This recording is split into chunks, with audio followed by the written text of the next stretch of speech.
Welcome back to the Sideline. I'm Tyler Jeski. The Steelers started the weekend for Pittsburgh sports in disappointing fashion, losing to a highly charged Baltimore Ravens team on Thursday night 26-6. The Steelers defense gave up 323 yards to the Ravens, including 157 on the ground. The Steelers also turned the ball over 3 times, 1 interception by Ben Roethlisberger and 2 fumbles by Heath Miller and Justin Brown. Roethlisberger threw the ball for 217 yards. Antonio Brown led all Steelers receivers with 7 catches for 90 yards. He also scared fans when he left the game early with a possible concussion but came back later. Once again, Le'Veon Bell was the workhorse for the Steelers, carrying the ball 11 times for 59 yards. He also had 5 catches for 48 yards. But it was really the penalties that killed the Steelers. They had 9 penalties for 75 yards that extended multiple Baltimore drives. The Steelers' next game is Sunday night against the Carolina Panthers. On Saturday, the Pitt Panthers traveled to Miami to play against Florida International. Pitt held off FIU and beat them with a final score of 42-25. Pitt is 3-0 for the first time since 2009. Sophomore running back James Conner carried the Panthers to victory once again with 177 yards rushing and 3 touchdowns. In the first 3 games, Conner has 544 yards rushing, which surpasses Tony Dorsett's school record for the most rushing yards in the first 3 games of a season. Sophomore wide receiver Tyler Boyd led the Panthers with 4 catches for 50 yards and a touchdown. The Panthers have rushed for over 300 yards in each of their first 3 games and host Iowa next week. The Pirates hosted the Cubs in a 3-game series over the weekend at PNC Park. The Pirates won 2 out of the 3 games, outscoring the Cubs 18-12. The Pirates won on Friday and Sunday with a final score of 7-3 and lost Saturday 6-4.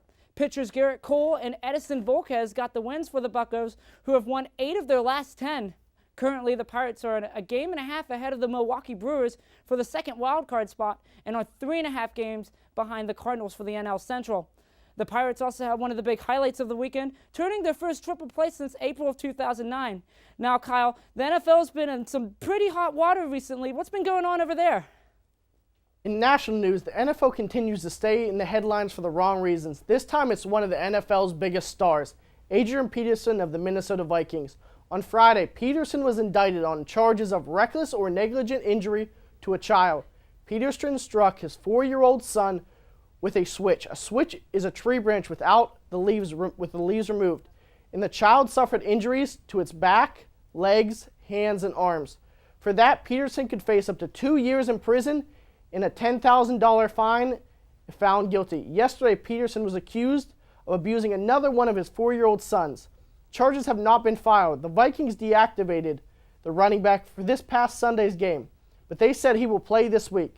This week, the NFL was struck with some key injuries. Let's start off in Washington with Robert Griffin III finds himself on the shelf again, this time with a dislocated left ankle.